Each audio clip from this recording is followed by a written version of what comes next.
Salut à tous. Alors, petite nouvelle vidéo sur les petites mises à jour, les petites nouveautés à l'atelier, les nouveaux arrivages d'outils, tout ça, les commentaires, enfin bref, un petit mélange de petites choses qui se passent à l'atelier. Alors, en espérant que ça intéresse certaines personnes, hein, j'en avais déjà fait quelques-unes, et ça peut être une bonne idée de partager un peu ce qui se passe à l'atelier. Hein. C'est pas pour... c'est pas seulement pour montrer les nouveaux outils, mais ça peut donner des idées, ça peut donner des sujets de discussion intéressants. Donc je vais aborder 2-3 sujets dans cette vidéo. Donc en premier, je vais parler de la soufflette, donc de l'air comprimé sur les machines, puis on viendra sur les lunettes de sécurité. Et ensuite on verra les quelques nouveautés, la nouvelle butée pour la fraiseuse, le support magnétique de comparateur, quelques nouveaux outils, le gerber qui est aussi arrivé, et 2-3 trucs de ce type là. Donc on va commencer avec la sécurité au niveau de la soufflette.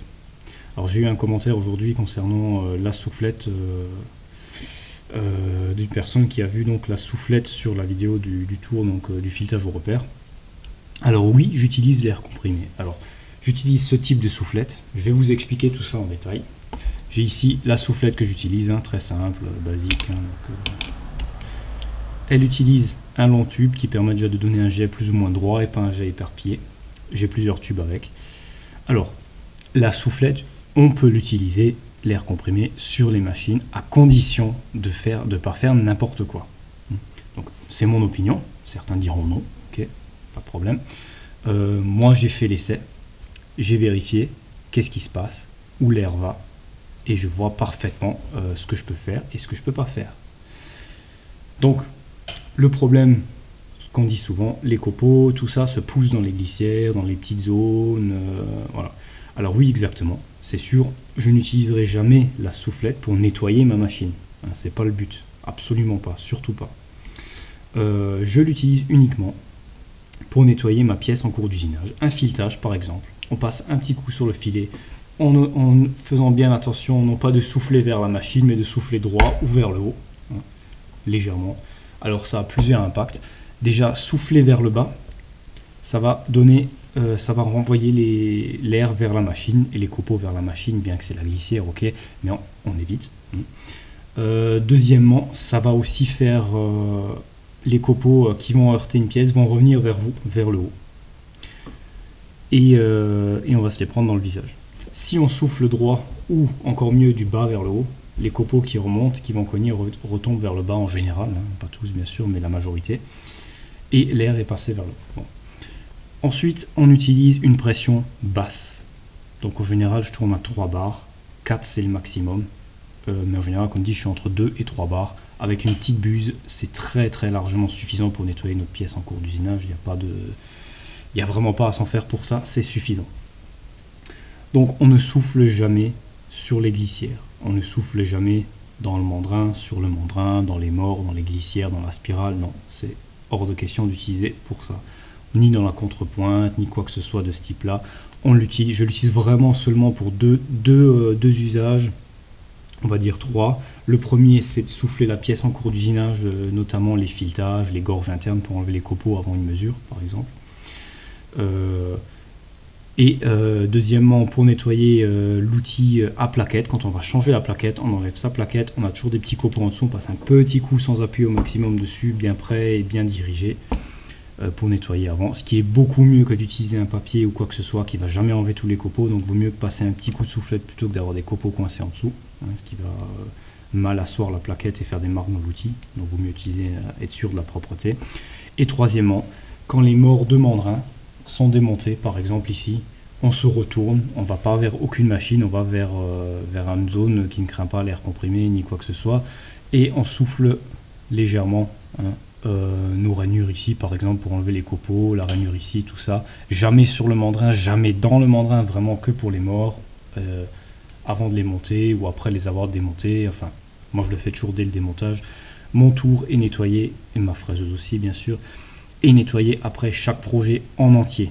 Donc après chaque projet, je sors les morts du mandrin, je nettoie, comme je viens d'expliquer, loin du tour, ici, mes morts, Et ensuite, je passe un coton-tige dans la spirale, par exemple, ou tout autre matériel de nettoyage. En général, je prends un coton-tige, je passe dans la spirale, je fais tourner la spirale pour faire passer dedans, enlever tous les copeaux de la spirale. Pareil pour les glissières, je n'utilise pas la soufflette sur le mandrin, ni sur les glissières, nulle part ailleurs. Donc le nettoyage, je suis très maniaque sur le nettoyage des machines. J'ai jamais eu de soucis avec l'utilisation de l'air comprimé que j'utilise toujours. J'ai déjà démonté le mandrin, rien du tout, il est parfaitement propre à l'intérieur, aucun petit copeau ni quoi que ce soit qui se loge à cause de la soufflette. Tout est dans l'utilisation de la soufflette. C'est presque, on va dire, ça paraît stupide, mais c'est presque un art d'utiliser la soufflette, on va dire. Parce que beaucoup, ah non, surtout pas la soufflette. Alors c'est sûr, on en voit certains, ils sont là, ils soufflent partout, sur toutes les glissières, surtout partout. Ouais, bah c'est sûr que là, non, là ça va pas le faire. Il y a des copeaux qui vont rentrer partout, il y en a qui vont aller dans la vis, sur la vis mère, partout.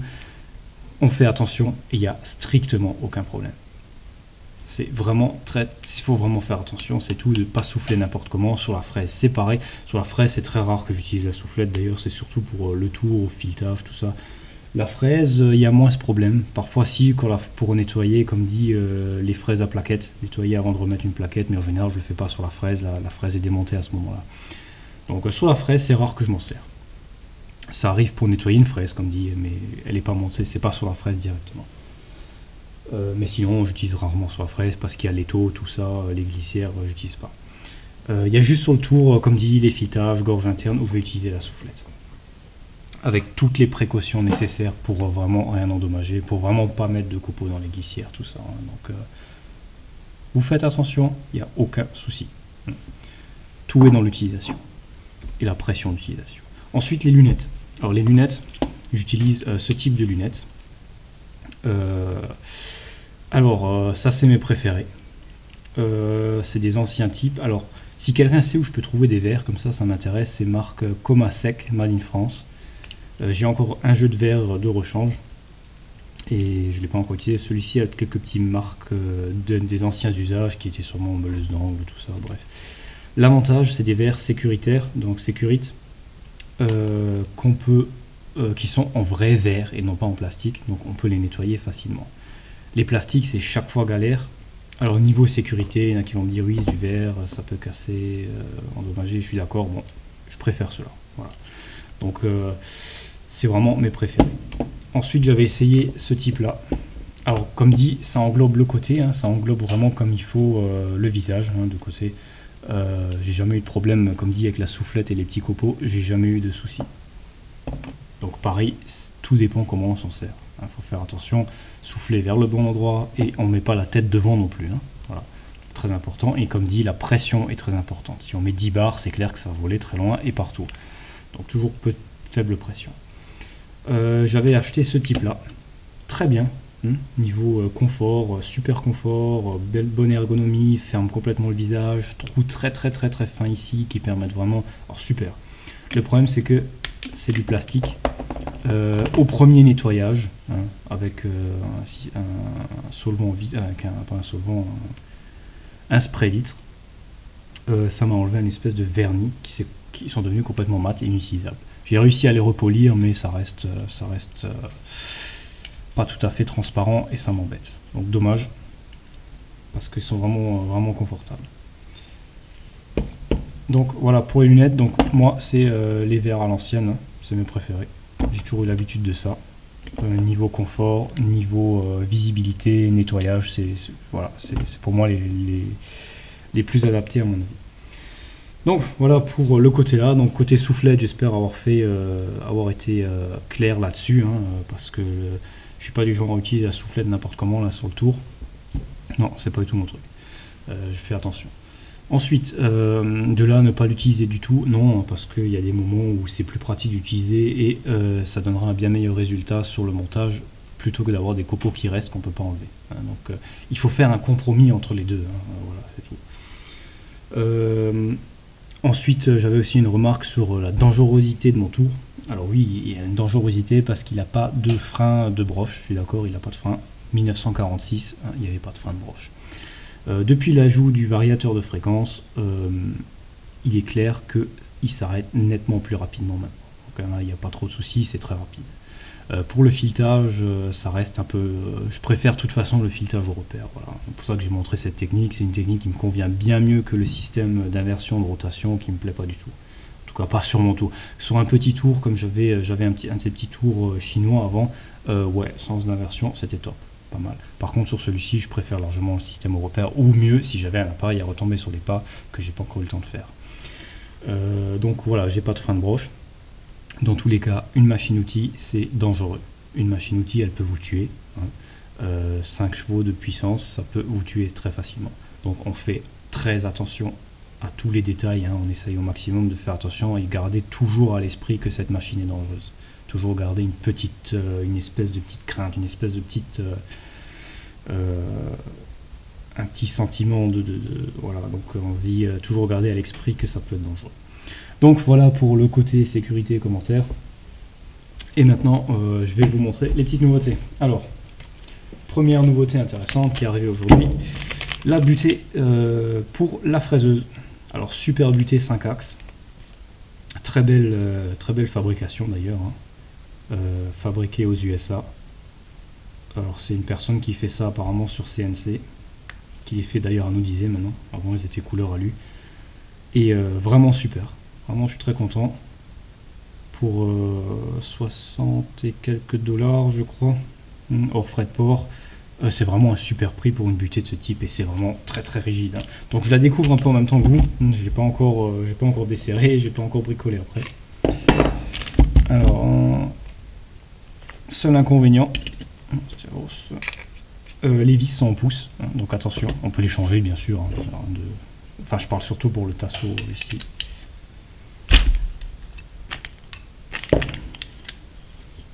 Voilà, donc le mouvement super fluide d'ailleurs, aucun accroc, vraiment bien. Fabrication très simple, mais pas... Enfin, le principe est simple, la fabrication est vraiment pas mal. Laisse-moi desserrer ça. Hop. Et donc la butée ici, et l'articulation ici, le tourner ici, on peut tourner ici, on peut articuler là, et on peut tourner là. Donc elle peut vraiment tourner dans tous les sens. Donc c'est très simple, l'utilisation est simple, vous la verrez dans mes futures vidéos je pense. On a ici un T qui vient dans la rainure en T de la fraise. Alors je sais pas si c'est la bonne taille, mais peu importe, on peut en refaire un. Mis à part que c'est filé en pouces, donc attention. Ça va dans la rainure en T et on fixe dessus ici. Hop, on la met dessus et on peut ici venir tourner comme on veut, tourner ici et ramener notre butée ici comme on veut. Hop, contre, tac, et on a une butée pour les tours. On peut la mettre comme on veut, dans tous les sens, on serre, et c'est nickel. Alors je vais voir si...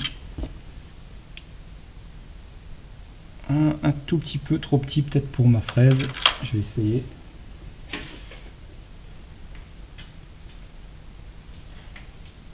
Oh, ça passe, donc j'ai de la chance, c'est la bonne taille pour ma fraise.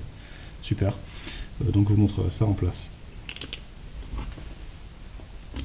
Donc super qualité, super outil, super pratique d'ailleurs, parce qu'une butée c'est quand même un truc qu'on sert tout le temps sur une fraise. Alors laissez-moi mettre ça sur la fraise et je vais vous prendre sur la fraise pour vous montrer à quoi ça ressemble. Alors nous voilà sur la fraise et j'ai monté la butée, donc très simple, j'ai glissé mon tasseau en T, l'écrou en T, et serré dessus, tout bêtement, et réglé ma butée ici. Donc on serre ici, on règle la bonne hauteur et on règle ici. J'ai mis une pièce démo, rien à voir, juste pour vous montrer à quoi ça sert. Donc c'est une butée de fraisage, fraiseuse, qu'on peut régler comme on veut. Donc ici, par exemple, j'ai à faire plusieurs pièces qui doivent être mises exactement à la même position dedans. Donc j'ai réglé ma fraise et je veux tout simplement remettre les autres à la même position. Contre la butée, tout simplement, on utilise la butée, hop, on la ramène contre et on est exactement à la même position. Ou si on veut la tourner, faire de l'autre côté, par exemple. Ou par exemple, la dernière fois, quand j'ai fait le carré d'une clé, à l'avant, clé de mandrin, pour tourner, on tourne, on règle à 90 degrés un angle par rapport à l'autre, mais on veut garder la même longueur de sortie. Donc voilà, on utilise une butée de ce type-là. Donc très simple à régler. Voilà, maintenant on est contre, par exemple, on peut sortir la pièce. Donc là on vient, on la met contre, hop. On serre, on est contre, et on peut imaginez reprendre une autre pièce du même type par exemple, ou la tourner par exemple, faire une opération de l'autre côté, et rester exactement au même niveau contre, hein, tout simplement. C'est une butée, hein, ni plus ni moins, donc super pratique. Et surtout super rigide, hein, donc il y a vraiment très peu de mouvement si on force dessus. Alors c'est qu'une butée, hein, c'est pas fait pour forcer, mais vraiment super rigide. Tant je l'ai pas serré super fort, hein, et on peut voir que vraiment ça tient très bien. C'est vraiment pas serré fort et pourtant super rigide. Donc le réglage, hein, rotation dans tous les sens, tous les angles ici. Hop, serrage et pareil ici. Donc ici on peut lever et tourner et pivoter ici. Voilà, donc vraiment très satisfait du produit. Super qualité, très rigide, elle remplit exactement la fonction qu'on lui demande. Donc la marque, c'est une APM.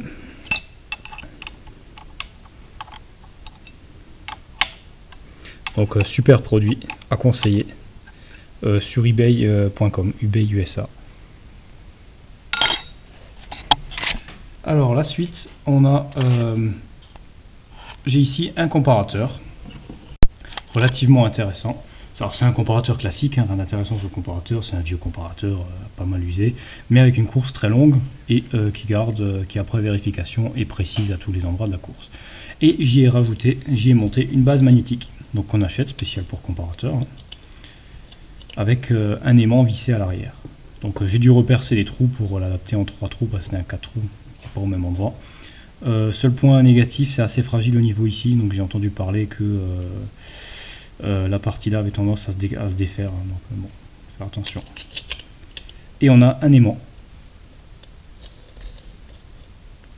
qu'on peut utiliser donc n'importe où sur le. Alors l'idéal, la plupart de ces comparateurs magnétiques sont utilisés sur le tour, qu'on peut mettre pour le longitudinal quand on n'a pas de visu et pas de vernis. C'est vraiment top, on peut l'utiliser dessus. Mais on peut l'utiliser aussi comme butée, on va dire, comme point zéro. Par exemple pour le filetage au repère. Donc le filetage au repère, il faut une butée d'un côté du chariot. Alors plutôt que de mettre une butée, on peut mettre ça. On peut mettre ça sur la glissière et venir, quand on est en butée là où on veut commencer le filetage, on vient et on met ça à zéro. Hop, en faisant pas plus un petit mouvement d'aiguille, hein, pas plusieurs tours, parce qu'après il faut compter comme un tour et revenir chaque fois à la même position. Donc on vient juste mettre ça contre, hop, par exemple là on est à vide, on vient à zéro, là, hop, à peu près à zéro, enfin pas à peu près, on vient à zéro, et on peut commencer notre filet ici. Ensuite pour revenir en position, on n'a pas besoin de buter, on vient ici et on se remet à zéro. En faisant attention bien sûr de ne pas faire plusieurs tours et de faire ça proprement, hein, parce que plus vite fait aussi de se tromper. Donc l'un dans l'autre. Par contre, ça a l'avantage de pouvoir aller plus loin, si on veut aller plus loin pour des raisons, ou si on se trompe, hein, je sais pas, enfin ça peut arriver que si on fait tourner le tour à l'envers sur le bouton, je sais pas, donc il va se déplacer, alors que s'il y a une butée, ça va forcer et tout arracher.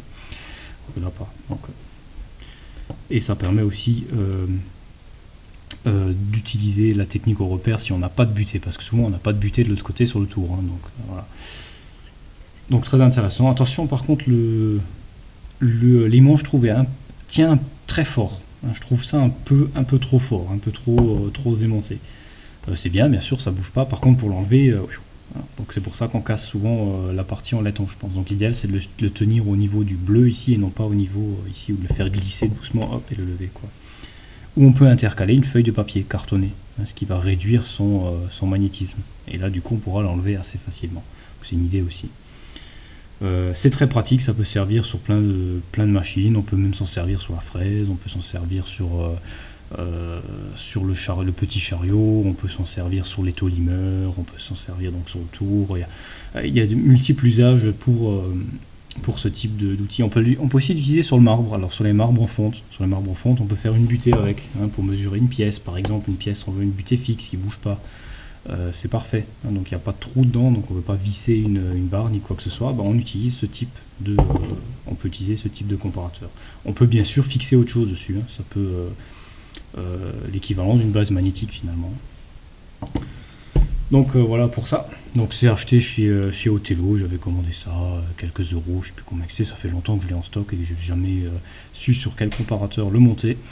Et celui-ci je l'avais reçu dans un lot d'outils, hein. Donc il est très usé bien sûr, mais il fonctionne parfaitement et il a une course relativement grande.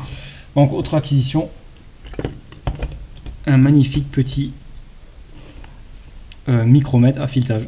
Alors vous me direz encore un, ouais, bah ouais. 15 euros, je ne l'ai pas laissé. 15 euros, il n'y avait personne dessus aux enchères. Pourquoi personne dessus, je sais pas. Pourtant, vraiment super. Un Reishauser et en état quasi neuf, hein. Alors, c'est un micromètre à filetage de M combien,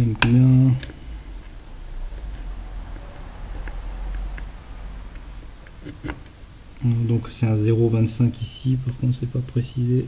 Si, c'est inscrit dessus. Alors là c'est du ISO M16. Donc ISO filetage classique, hein. Donc M16 jusqu'à, donc de M4 à M16. On pas de 0,75 ici et on pas de, c'est pas écrit ici, donc M16, hein, classique. Il est pas classique. Alors il en manque juste un ici. Ah bah c'est écrit en haut. M5 il est pas dessus, donc voilà. C'est pas la M5 qui manque, alors bon, peu importe. On a donc les touches d'un côté et les touches de l'autre. Alors même principe que les micromètres que j'ai montré la dernière fois dans l'autre projet d'usinage, sauf que celui-ci a la particularité d'avoir une double touche ici. Donc il y aura deux points de touche d'un côté et un de l'autre. Donc on peut pas, on n'a pas besoin de tâtonner pour trouver le point haut. C'est-à-dire que là on a forcément, on est centré automatiquement, c'est trois points de touche. L'inconvénient, c'est que il est seulement utilisable avec un pas et un diamètre bien spécifique.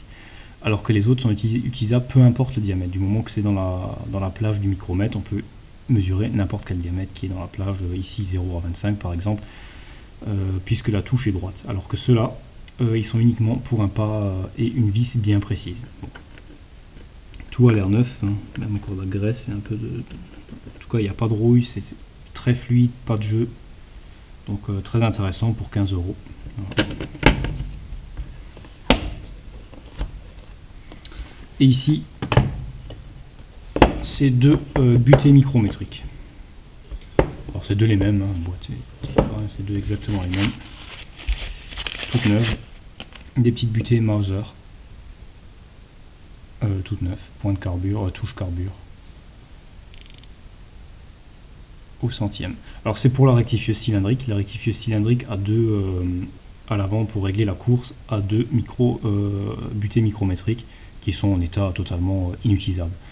Donc voilà, j'en ai deux neuves qui iront dessus, deux les mêmes en plus, en très bonne qualité pour 10 euros la pièce.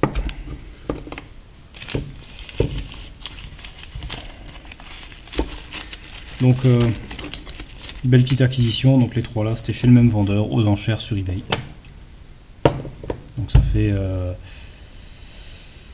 35 euros pour tout ça, plus les frais de port. Donc c'était une très bonne affaire. Voilà, donc on a à peu près fait le tour ici. Je vais vous montrer encore le gerbeur. Voilà donc le gerbeur ici, donc gerbeur manuel. Donc en état relativement correct, qui permet de gerber jusqu'à 3 mètres 10 de haut. Donc super état. Et là je dois remercier Pat du forum usinage.com, administrateur du forum usinage.com, qui s'est vraiment embêté à tout faire, à mettre sur palette et tout, pour une personne qui est décédée, qui avait vendu ses machines, qui avait voulu vendre ses machines avant, et qui nous a quittés malheureusement avant. Donc je m'étais arrangé avec cette personne à l'origine, donc Papy Bernard sur le forum, et ça n'a pas pu se faire tout de suite, et c'est Pat qui s'en est occupé, donc Patrick du forum qui s'en est vraiment occupé, et grand merci à lui. Je vais en prendre grand soin bien sûr, hein. Donc je l'ai déjà nettoyé, j'ai refait une vidange, une nouvelle huile hydraulique dedans parce qu'il en manquait, et il fonctionne super bien. Donc il permet de gerber 500 kg à 3,10 m. Donc marque Manusure, super fabricant, je les ai contactés pour les informations supplémentaires, ils m'ont répondu, envoyé vue éclatée, tout ça, j'avais demandé les caractéristiques tout simplement, une vue éclatée s'ils avaient. Très rapide, super fabricant. Donc toujours en activité. Donc roue directionnelle ici, avec une petite biellette. Et lever ici, donc lever rapide, hein. Avec le levier ici, on peut voir les pales qui montent donc très rapidement. On a ici pour descendre. Et on a 4 vitesses, donc ça c'est la vitesse rapide, et on peut changer les vitesses ici pour aller en vitesse plus lent quand c'est plus lourd à monter. Et il me permet de monter, comme dit, à 3,10 m, donc les deux mâts sont télescopiques, il y en a un qui monte par-dessus l'autre. Le vérin est ici avec système de câble. Et il me permet de monter ici à l'étage du haut. Parce qu'à l'étage du haut, j'ai de la place de rangement, mais je ne peux pas mettre les trucs lourds. Voilà donc pour le gerbeur. Alors, petite arrivée dans l'atelier. Un gros mandrin 4 morts de 320 mm de diamètre. C'est le maximum que je peux aller sur le tour. Même pas rouillé, hein, il y a juste un peu de crasse à enlever, c'est vraiment propre. Bon, c'est un mandrin chinois, mais pour un 4 morts, c'est vraiment chouette. Et surtout le prix, 50 €. Je sais pas qui aurait laissé ça à ce prix-là, hein, 50 €. En plus, direct en camlock D6 à l'arrière. C'est ce que je vais mettre sur le tour, donc ça tombe bien. Et également un grand faux plateau. Enfin, pas un faux plateau, un vrai plateau. Puisque c'est un plateau, je vais pas le sortir, hein, je l'ai complètement huilé. Un plateau de 300 mm ou 360 je crois. Oui, 300, 320, 360, 360 plutôt parce que je raconte des bêtises. C'est ça le maximum que je peux mettre sur le tour. Le mandrin 4 morts laisse un peu plus de jeu. Celui-ci donc parfaitement en super état. Pour un très bon prix aussi, je crois que c'était 40 €, plus les frais de port. Puisque j'en avais pas, c'était une bonne idée. Bon, et une autre nouveauté dans l'atelier. Alors cette fois domaine automobile, hein, comme vous avez pu voir un peu dans l'atelier, je fais beaucoup de mécanique auto aussi. Un peu moins en ce moment, mais ça va revenir. Hein. Donc je ferai aussi des vidéos de mécanique auto. Ça sera pas que, c'est pas que de la mécanique générale. Et ici j'ai le nouvel appareil qui permet la vérification et le réglage du parallélisme. Alors le Trek Ace, qui est un super appareil, très simple d'utilisation et très précis.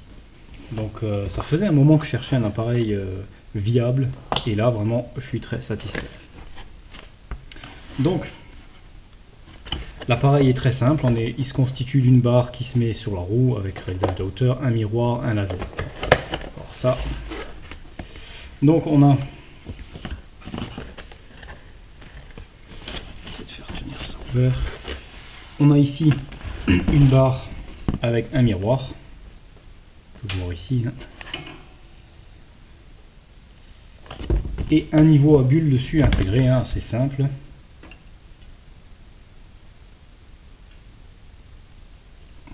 On a fait une double bulle. Voilà. Donc le niveau à bulles au bout.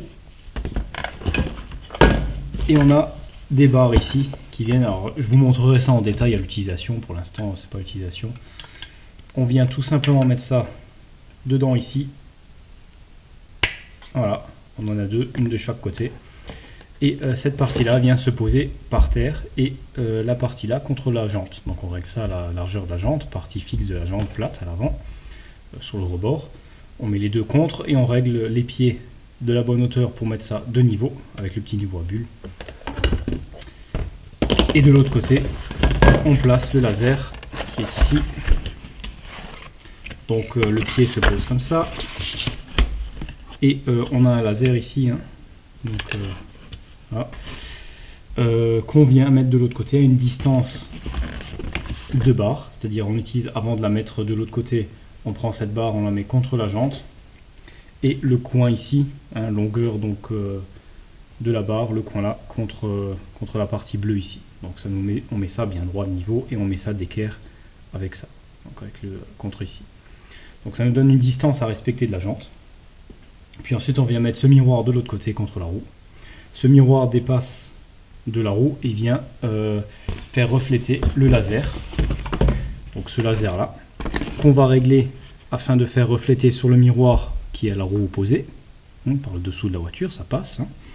Donc il vient refléter dans le miroir et le point du laser reflète dans le miroir et revient ici. et on va tout simplement le régler, hein, donc sans bouger l'appareil de façon pour ne pas bouger la distance. On peut le régler en hauteur et le faire pivoter sauf au point où on l'a réglé. Et on vient placer notre reflet du laser sur le 0 ici. Okay. Ensuite on enlève la barre et on vient la placer sur la roue de l'autre côté, là où se trouve le laser. Le laser ne doit plus bouger vu qu'il est calibré à 0, donc très précisément. On vient ramener cette barre sur l'autre roue. Pareil, on met contre la roue, on met de niveau et on règle le miroir pour refaire la même manipulation sans bouger cette fois le laser. Donc on règle juste le miroir pour venir refléter ici. Et on regarde à quel point il vient nous ramener. Donc sur à quel point il nous montre quel degré il nous montre. Donc les degrés, donc c'est en minutes. Minutes, degrés, donc 2 degrés maximum. Donc ici 2 degrés de chaque côté. Hein, donc ouverture, fermeture, donc pincement et ouverture. Et on vérifie donc à combien il nous montre. Donc le système est tout bête, hein, ça peut paraître un peu compliqué à expliquer, hein, c'est vrai qu'à expliquer c'est pas évident, mais je vous montrerai ça en usage réel quand je passerai. Là j'ai fait les vérifications sur la voiture, ça marche super bien. Donc ça permet de vérifier tout simplement de tracer. La première opération va tracer, donc quand on règle à 0, une perpendiculaire parfaite par rapport à la première jante. Donc grâce à la première manipulation que j'ai expliquée. La perpendiculaire étant tracée avec le laser et réglée à 0, on vient mettre de l'autre côté, qui va faire une perpendiculaire par rapport à la deuxième roue. Si cette roue n'est pas parfaitement parallèle l'une avec l'autre, la perpendiculaire qui est tracée au laser sera également inversée légèrement, ne sera pas perpendiculaire exactement à la première roue, c'est ça que je veux dire. Donc il y aura un décalage sur la perpendicularité qui sera noté ici, qui correspond au parallélisme. Donc on trace simplement, on utilise la technique des perpendiculaires. L'avantage c'est qu'on n'a pas besoin d'un sol parfaitement de niveau, on n'a pas besoin de banc, on n'a pas besoin d'appareils spécifiques de très grande précision pour faire ça. Un sol relativement plat suffit, on fait les précautions habituelles, hein, donc rentrer doucement la voiture, pas de faire de marche arrière, détendre les ressorts, enfin l'amortisseur en faisant bouger, bonne pression des pneus, et surtout avoir les caractéristiques fabricants sur la partie pour l'ouverture et le pincement. Donc ici on a la notice d'utilisation. Alors si la jante est voilée, on peut faire une moyenne, hein, parce que ça peut arriver. Au moins elle ne doit pas l'être, mais il y a toujours un peu de différence. Mais ce qu'il faut dire, c'est qu'on a de toute façon une tolérance relativement grande. Donc on a souvent plus ou moins 10 minutes de tolérance, hein, ou 20 minutes de tolérance selon les véhicules. Donc il n'y a pas de souci. Par exemple sur Cadillac, j'ai fait le test. Donc Cadillac CTS. J'ai essayé, j'avais laissé faire le parallélisme, j'ai donc la feuille du rapport et on est donc j'ai un point de comparaison si vous voulez qui est récent, donc il n'y a pas longtemps j'ai laissé faire le parallélisme et la géométrie. J'ai donc la feuille avec le rapport et ce que j'ai mesuré ici et ça tombe effectivement pareil, hein, donc à très peu près. Donc ici on peut lire à 5 minutes d'angle, hein, de précision, ce qui est vraiment pas mal. Donc c'est des petites graduations, 5, 10 et après c'est par 10. Donc je devais avoir une valeur entre 0, donc sur les roues avant, vu que c'est une propulsion, c'est entre 0 et un pincement de 24, maximum 24 minutes. Donc c'est parfait. Donc ça permet vraiment une précision très importante. Donc je suis content de l'avoir fait maintenant, comme j'ai un point de repère. Je l'ai surtout acheté pour le van qui a besoin, qui mange du pneu d'un côté, donc c'est surtout pour ça que je l'ai fait. Alors le prix de l'appareil, c'est un appareil que j'ai payé 90 €. C'est le prix d'un test de géométrie, d'une vérification et un ajustement de la géométrie, hein, si vous voulez. Donc si on va laisser faire un carrossage, vérification, carrossage, tout ça, c'est à peu près le prix qu'on va payer. Hein, donc c'est très vite rentabilisé, il faut dire ce qu'il y a à ce prix-là. L'appareil m'a paru vraiment pratique et vraiment simple d'usage. Et effectivement, je ne suis pas déçu. Je peux dire franchement que la précision est bonne. Si on respecte bien pour la procédure, la précision est très amplement suffisante. On est vraiment dans les données constructeurs. On peut facilement garder la tolérance. Donc super appareil, Trek Ace. Et j'ai également commandé en même temps, et j'ai pas encore reçu, enfin j'ai commandé 2 jours après, le petit niveau qui permet de vérifier le carrossage. Donc c'est un niveau avec un aimant qui vient se coller de côté pour vérifier l'angle du carrossage. parce qu'il est réglable sur le van. Voilà, donc ça c'est le côté mécanique auto. Donc super appareil permettant de faire soi-même sans parallélisme. Donc c'est le seul truc que je n'étais pas capable de faire moi-même avec précision, qui maintenant est faisable. J'ai à peu près tout le matériel pour faire le reste. C'était vraiment le seul truc que j'avais pas, qui me manquait pour le garage, pour l'atelier. Donc peut-être une vidéo prochainement, c'est pas sûr, ça dépend du temps que j'ai. Une vidéo sur l'automobile, donc mécanique auto. J'ai à changer mon compresseur de climatisation. Sur la Cadillac CTS, et ça peut être intéressant de montrer un peu la procédure, parce que la climatisation c'est un truc, comment dire, c'est quelque chose d'assez spécial, on va dire, la climatisation spéciale, hein, entre guillemets, hein, par rapport surtout au gaz, au type d'huile, tout ça. C'est pas très complexe, hein, le système est relativement simple, mais la procédure qui peut être intéressante à montrer, c'est le rechargement. J'ai une station climatisation, donc une station Facom là, de recharge, décharge de clim, donc on peut de récupération, recyclage du gaz, elle va récupérer le gaz.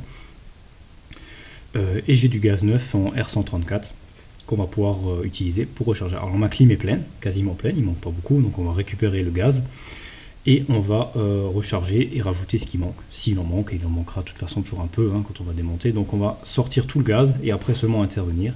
J'ai un compresseur neuf. Et alors côté mécanique, il serait intéressant de montrer le changement du compresseur, hein, c'est pas de la mécanique pure au sens propre du terme, puisque c'est un changement de pièce.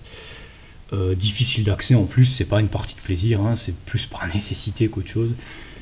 Et ce qui sera peut-être intéressant, c'est de voir le compresseur d'origine. Alors peut-être le démonter, voir ce qui se passe, parce qu'il bloque. Donc il y a un gros accro à un endroit, donc je suppose un piston, ça doit être un 7 pistons si je me souviens bien, de marque Denso je crois, qu'on va ouvrir et voir qu'est-ce qu'il y a à l'intérieur, parce que je suis vraiment curieux de voir. Il est devenu graduellement, il claque très fort et graduellement avec le temps il s'est durci, hein. Donc là vraiment on arrive il tourne bien et à un endroit il y a un gros claque et un durcissement. Donc le véhicule est déjà assez ancien, il y a déjà les kilomètres, hein, et ça tourne quasiment tout le temps sur les nouveaux véhicules, donc voilà, donc ça c'est pas, on va dire que c'est pas très grave. Voilà, donc je pense avoir fait le tour pour cette vidéo. J'espère pas avoir été trop long, j'ai pas mal insisté sur la soufflette, je suis d'accord.